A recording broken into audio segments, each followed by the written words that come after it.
High everyone, welcome to my channel.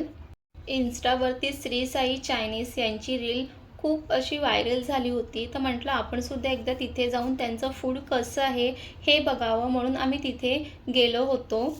तिथे आम्ही गेल्यावर त्यांनी आम्हाला टाईमपास आणून दिलं. त्यामध्ये फ्राईड नूडल्स आणि शेजवान चटणी होती. खरंच ते फ्राईड नूडल्स इतके खायला कुरकुरीत आणि एवढी छान होतं ना, आणि त्यासोबत ती शेजवान चटणी तर खूपच भारी होती.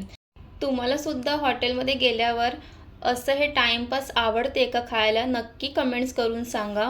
मला तर हे टाईमपास इतकं आवडलं ना, मी त्यांना सांगितलं मला अजून एक प्लेट आणून द्या. तुम्ही पण सुद्धा असंच करतात का? नक्की कमेंट्स करून सांगा. मग आमची ऑर्डर आली. त्या ऑर्डरमध्ये आम्ही मागवलेलं मंचुरियन. ते मंचुरियन खरंच इतके खायला भारी होते ना, आणि मग आम्ही त्या पूर्ण मंचुरियनवरती ताव मारला. चिकन ट्रिपल राईस मागवलेलं, त्यामध्ये ऑमलेट आणि सूप होतं.